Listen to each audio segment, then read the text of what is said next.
Hello, everybody. Welcome to this December live stream Data Vault Innovators Community Q&A. I knew I was going to screw that up.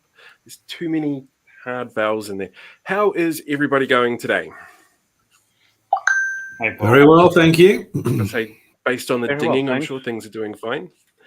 So I'm joined today by Julien Redmond. Nols, you're going to have to correct me if I screw this up, Nols. Nols Ebersohn? Sean? Perfect.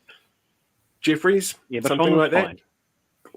Yep. And Richard Harris. So you guys are the experts when it comes to the Data Vault stuff, and I'm just the person who sits here with the nice smile and the fancy background, making sure that you don't rip each other to shreds when you disagree over something highly contentious, as I'm sure always happens in these conversations.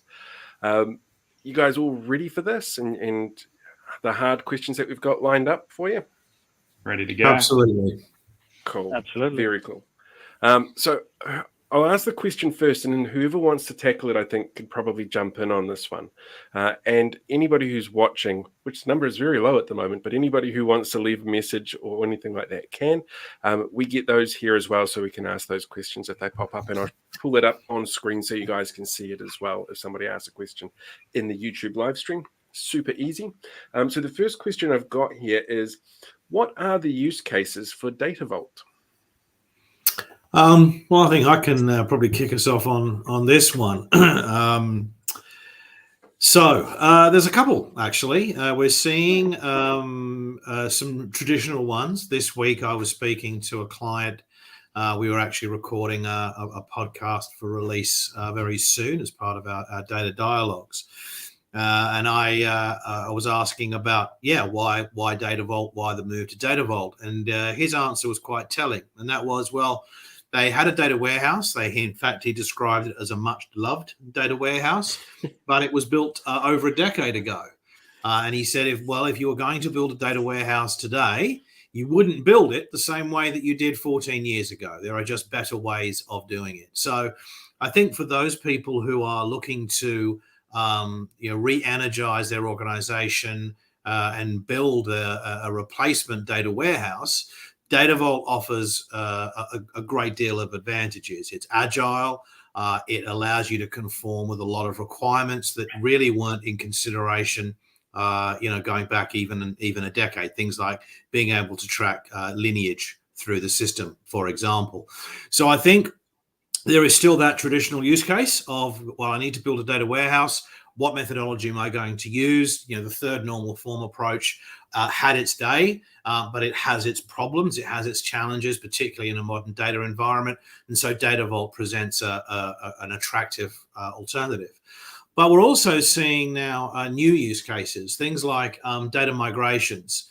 We have a client in the Northern Territory who's been moving a great deal of patient data from old source systems. They have about 7 or 8 patient management systems. And as you can imagine, that makes life a little difficult trying to consolidate and get information on a single patient. So they wanted to push all of that into a new target system. And they built a Data Vault in order to land the data and to apply the transformation rules required to effectively link that information properly.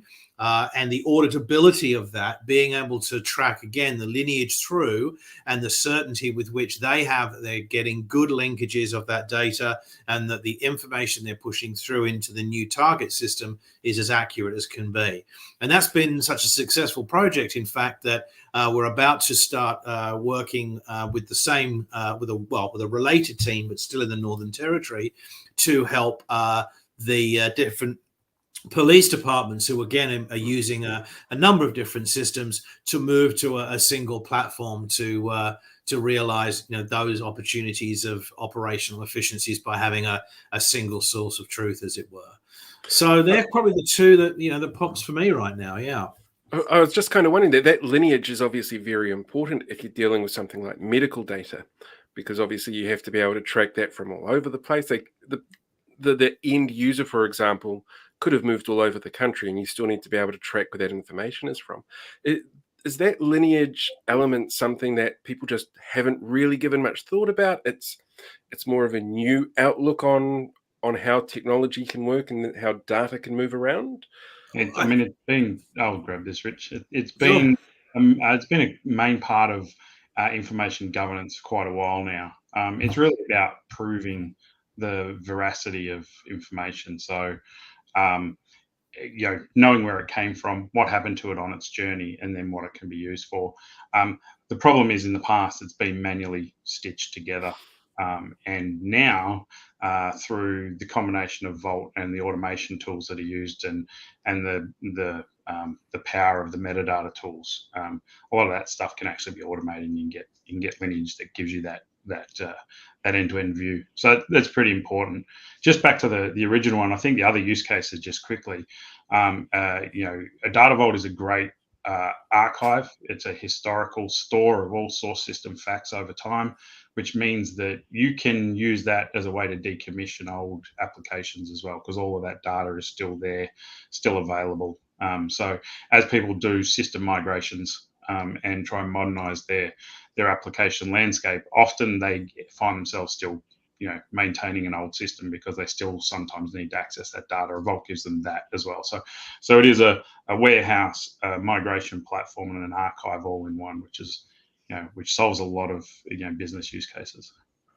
Fantastic. And if I can just add to the lineage question, we live in an increasingly customer-centric regulatory environment. And in the age of machine learning, where we have the potential for computers making decisions that affect human beings, part of where governance and regulation is coming from is organizations need to understand where and how an individual's data has been used, including what decisions have been made. And so having that lineage from start to finish is going to be a critical part of any governance architecture now. Fantastic. Thank you. Right, next question. How does Data Vault fit into the world of the modern data platform? Yeah, okay. So, there's lots of movement in the technology space. So we're seeing data fabric, data virtualization, lake houses, data lakes. There's lots of different technology platforms that are giving people different ways to bring data together, to consolidate their information, or to push their data queries out to the source systems where the data originally resides. All of those don't solve the problem of how do you integrate data. So they might give you a place to bring data together, but it comes together still in the silos. It hasn't yet integrated the information together around the business keys. So it doesn't allow you to query data across the full data set without having to do significant joins and really understand the information. And so, as these platforms evolve and give us different ways to either manage data or query data, whether you bring it together or you do it at source, we still need to understand the information and be able to join like data in a way that makes sense to an end user. And so Data Vault applies because it gives you that method for integrating data regardless of the technology platform. And there's a bit of confusion, I think, in the market that people will look at those technology approaches and they're being presented in a way like a methodology. But they're not. Just because it brings your data together doesn't mean it integrates your data. And that's probably a key message that comes out of the Data Vault community, is Data Vault gives you that paradigm you can follow to integrate information. Perfect. Anybody else want I'd like to add on to? Sure. Go for it. The modern data platform is basically new technology for the same challenge we've had. Information is in of itself its own thing. And so from that perspective, that remains consistent. And this is where Data Vault really helps us to bring the consistency and approach to dealing with information with different varying technologies, allowing you to modernize your platform. So the challenge remains consistent. The technology does get some refresh from time to time, but the challenge remains. And so information integration is the key element that organizations need to resolve, which then brings it to a little bit of the overlap on the third question, but I'll leave that for the moment until the third question is posed. Well, how about I ask the third question, and then that way we can tie it all in for you.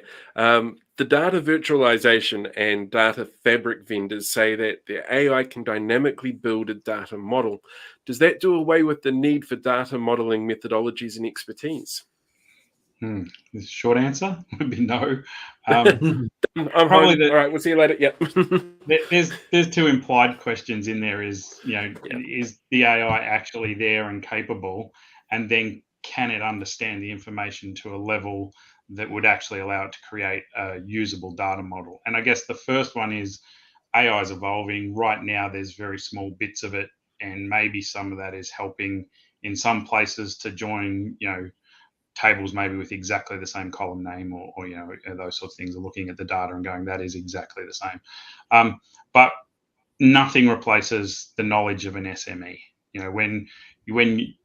When we do modeling or when we help customers to model their data, we're really leveraging the understanding of the information in each system that their SMEs hold, and working out what is the actual business key and how do we bring those data sets together.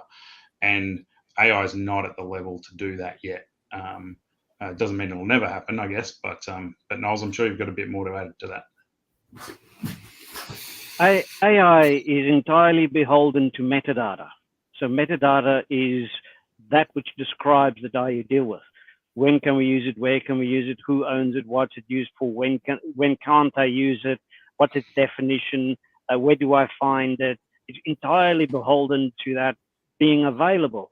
And that is, unfortunately, in most organizations, vastly neglected. So AI, to some degree, is completely hamstrung by the lack of metadata that may exist. So that's one challenge. The other challenge is, as Julien pointed out, there's nothing that's going to tell you that this column called broker flag 07 on the broker table is in fact the investment choice business key that you need to use in your reporting structures. That level of innate understanding of the systems and the implementation, AI can't deal with. Not just yet.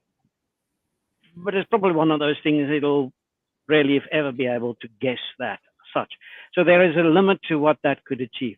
Are there reasonable first passes of certain data sets, if well described, if well formed?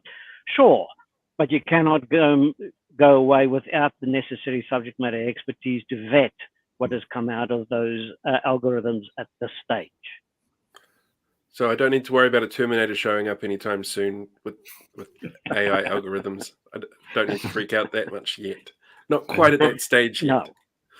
It's probably easier to pull a trigger than to model data, I think. So, maybe still worry a little bit, Paul. How would it find you, though, without the metadata? Yeah, that's true. They have wouldn't know where to look. Let's jump on to the next question, which has nothing to do with killer robots from the future. How much does code automation really help? I'm trying to work out whether to hire another data engineer or to look at taking on some technology. I've got a client right now, in fact, that was their whole business case. He's been hand building his data vault for a couple of years now. Has built actually quite a good data vault for what, considering he's on his own. But the business needed more and they needed it quicker. So the question was, well, do we use automation or do we hire another person? So we ran a pilot and managed to show that what would otherwise have taken him about 8 weeks took a couple of days using code automation and other tools. So that was a pretty convincing business case. Now, it's not always going to be one for one, but certainly automation in this day and age is kind of a must-have. It speeds up processes and takes away those niggly, repeatable tasks and freeing up those same resources to do things that are far more high value for an organization, such as creating insight that can be consumed by the business. Yeah, I think add to that, good code automation tools are now delivering on a framework for testing and a framework for data access control and all those sorts of things as well. So it's not just how quick could someone type out some load code, but actually run the testing process, secure it, deploy it, version control it, all those sorts of things. So I think the paradigm for automation is just getting better and better. Nols, anything Something you want that to add to it? sure. Something that is neglected as far as automation is concerned is maintenance. What if you don't have a particular hash algorithm available to you anymore? How do you go through that?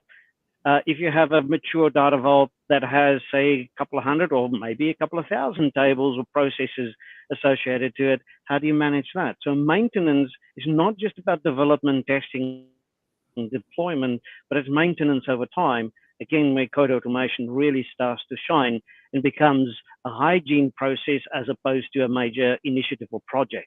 So it goes right throughout the life cycle of your platform as such. Makes a lot of sense. And for some weird reason makes me think of Wally, the little robot just sitting there doing the same thing over and over for thousands of years. Nobody checking up on him. It's so sad. So should we be spending more time on consumption layers and or automation of consumption layers? The answer is yes, with one caveat. Okay. The secret sauce to automation for consumption is entirely related to how well you have established your business vault. How have you addressed your technical debt? And so the better you've addressed the technical debt, the better the automation opportunities for your consumption becomes the consumption layers. The more established the platform or the organization becomes in their skill, then the necessary configuration can be handed over to your power users, etc., to help simplify the consumption for most other users as such. And so that is absolutely that we do expect the data vault tools, vendors, processes, organizations will go through is in how to simplify and streamline the actual consumption out of the data vault.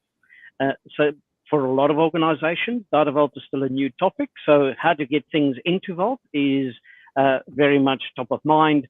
But when a vault is established, the question becomes more and more, how do we get it out? And that raises the two questions. How do we simplify it? And A, and B, how do we make that a seamless process? And this is where business vault, the business rules need to be addressed. And so that area will always be the black sheep of the stable, in that business rules, the technical debt is not what organizations would like to focus on, but they assume somebody has paid that technical debt. And so this is where business vault helps to sort of decouple those things so that you can get a sustained cadence of delivery in the business, because you have to address those technical debt elements as well. Makes a lot of sense. Julien, Richard, anything you want to add to that? I mean, I don't think I can add anything to the wisdom of Nols. I guess for a business audience, if there's business people, not technical people listening, is what Nols is saying is solve your business rules and and solve all your technical debt in the business vault, and then make your consumption layer as simple as possible. Because we want to iterate the consumption layer as often as we need to, and make it fit for the use case it's going to be used for. So rather than creating a big, large, dimensional model, conform dimensional model covering all elements of your business, do single star schemas for the particular use case of a particular report, and you can do that quickly, and you can iterate it, and it's delivered as a view, and it's quick and easy, and so that's where you get to that prototyping aspect of that Vault can enable as well. So it's really about do the heavy lifting in the business vault, and then just deliver to the needs of particular users through the consumption layer. And you don't Again, have to it's also beneficial from a governance perspective, because in this day and age, you need far tighter controls. And to Jules's point, banging out a data mart that can support 10 different business units is by definition going to increase your risk. Nice. All right, next question for you then. When should I put my foot down around self-serve BI users creating business rules in their Power BI, Tableau, Click, Excel, etc. reports? Straight away. Okay. I'll break out the big stick. Excellent answer. Yeah, Excellent business vault is where you solve those. Is where you apply those rules. I mean, Nols. An excellent answer straight away. The moment you need to apply a rule, no one is an island, no business is an island, no department is an island in and of itself. So you are creating enterprise collateral when you create new rules, new elements, such. Therefore, describe it, put it up, make it available, and publish accordingly, but make the data generally available. If you don't, then you have proliferation of rules, different rule versions being implemented. Which one are we looking at? We have arm wrestling matches at the director's level because one says X, the other one says Y, who's right? And so you want to get that consistency of delivery. It also frees up your consumption. Tableau, Click, Excel, Power BI, none of them scale well when it comes to complex business rules. None. It's not their role. It's not their architectural niche either. They need the data readily available, hence business vault being there, and then consumption and performance and ease, the ability to do self-service BI becomes possible. Can you prototype in your own little sandpit? Absolutely. Please do. Verify your requirements, verify that the actual results are in good hands, then make it available as just for data. And because of automation, it's quickly available. So the traditional barriers for bringing new data, new rules into the framework have been removed. So we really need to understand, why do people want to embed it in the information mart or the tools? Because it's easy, allegedly. It's easy for right there and then. Thereafter, not so much, because now we have 1,000 different places to maintain in due course. So from a sustainability perspective, prototype on your own, no issue, but bring that result, make it a corporate asset, an enterprise asset, and make it generally available. Everyone's lives are simplified. And when Noel says self-service BI, I should stress what we like to think is best practice is managed self-service. To Noel's point, making sure that what we're delivering can be consumed straight away rather than allowing people to apply their own business rules, because that's where chaos can reign. Nobody wants chaos. Definitely not. All right. So the next question I've got here for you then looks like a bit of a double-barreled question. Now, experiences introducing self-service BI, how best to roll out direct vault/IDM access to an organization? Is there any sort of thoughts that you guys have in this area? Anything that jumps out for you? First and foremost, make sure you got your security sorted. You need to know who can and can't see what. So when it comes to rollout, that's the most fundamental question that needs to be answered firstly. But how do you roll that out? Directly is the best form.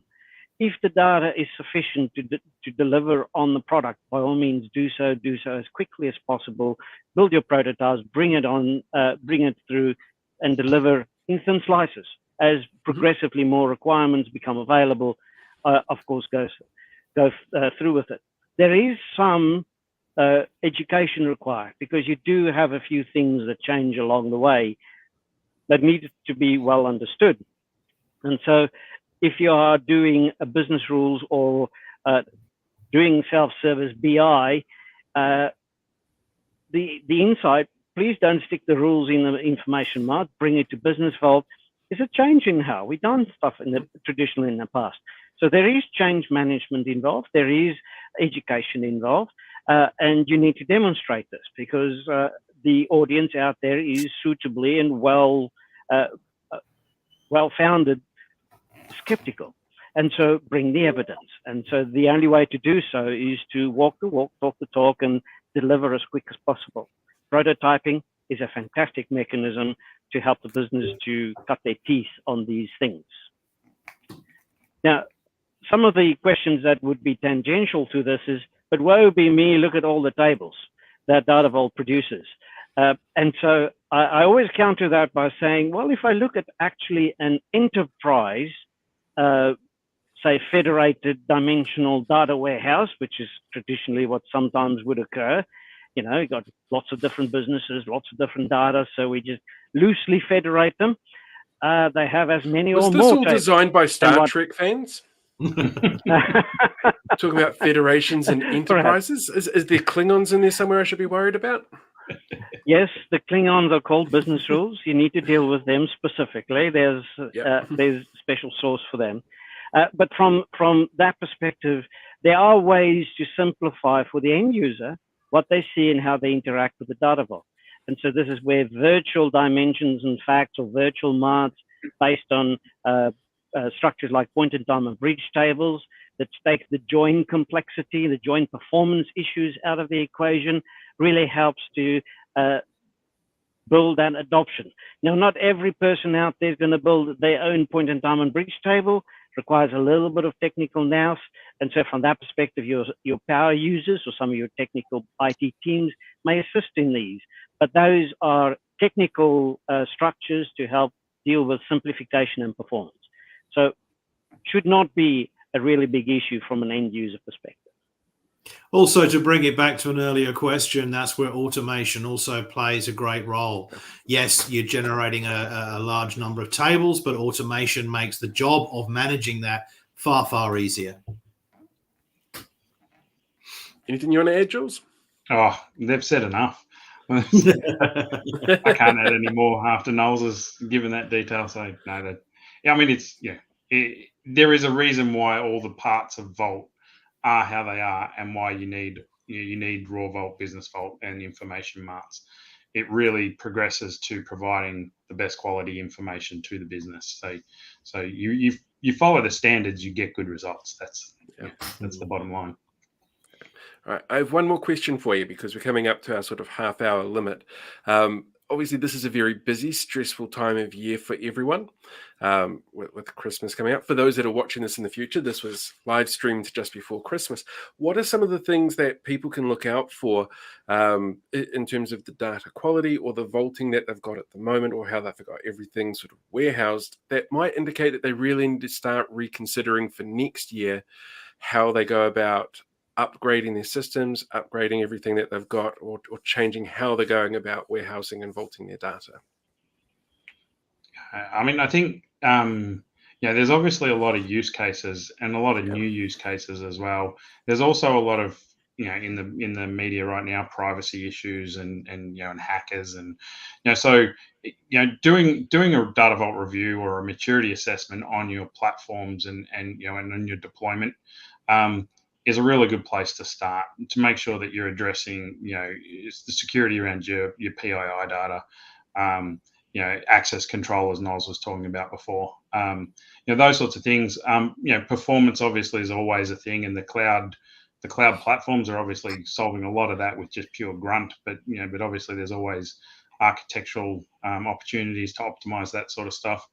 And then look at your team, and are they doing a lot of repeatable mundane tasks, and does automation maybe help relieve them of mundane stuff and actually look at high value stuff like looking for patterns in the data or analytics and those sorts of things. So I think if people are getting into that planning cycle, then that's the sort of stuff to think about, is what opportunities do we have to actually improve things, make things more consistent, more secure, and deliver to the business faster.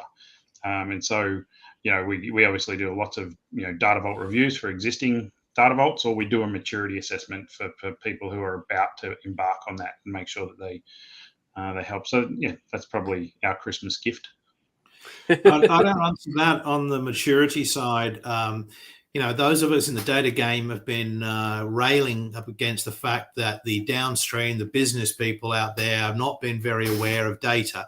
That's changing very fast. And so those organizations that can demonstrate they're managing their data well, and they're putting it in the hands of their consumers, the managers, the operations departments, they're going to be more competitive when it comes to acquiring the talent they need to be successful. So that's definitely something to keep in mind, that as the new graduates come through, they are going to be more data savvy. They're going to demand access to that information. And if you've got an archaic data warehouse, that is going to inform their decisions about whether they come join you or stay with you. Perfect. Nols, any Given the Christmas advice? time, given the time, end of the year, some introspection is well called for. Yeah. Are you delivering reliably and consistently to the business? Are they happy with the progress? Are you getting ahead of the business requirements in due time? Do you deliver the right products that your business require? Do you have is your team happy to come in and do the work? Are they excited about coming in and kicking some goals? So all of these introspective questions is well placed, sort of as you mull this over in the break time, once the initial haze of food coma has passed, that you want to sort of consider in the new year as to what do we do differently this year that helps us to accelerate what we need to do or win back our skeptical business because they have been burnt in the past by other initiatives, etc. So these are all great introspective questions which will help you guide you into, okay, if you need to do something different, what is that different and where do you go for advice and have a look at this.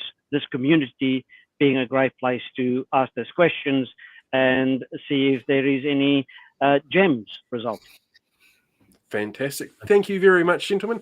Now, that community is the Honeycomb community. People can also download the app directly from their app store for iOS and Android. Just do a search for Data Vault Innovators Community. It'll pop up, no sweat.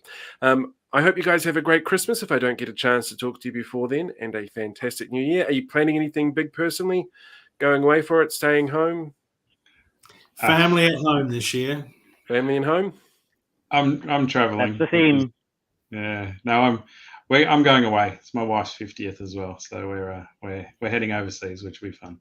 That sounds like a fantastic way to spend the holidays. Yeah. Damn, I should do that. Excellent. Thank you very much, guys. Now, don't forget, if you've got any questions as well, you can drop them into the comment section here, and we'll make sure they get answered next time round, or drop them into the community page on the posts on this, and we'll chase them up next time. Merry Christmas, guys, and thank you very much for everything. Thank you, mate. See you, Paul.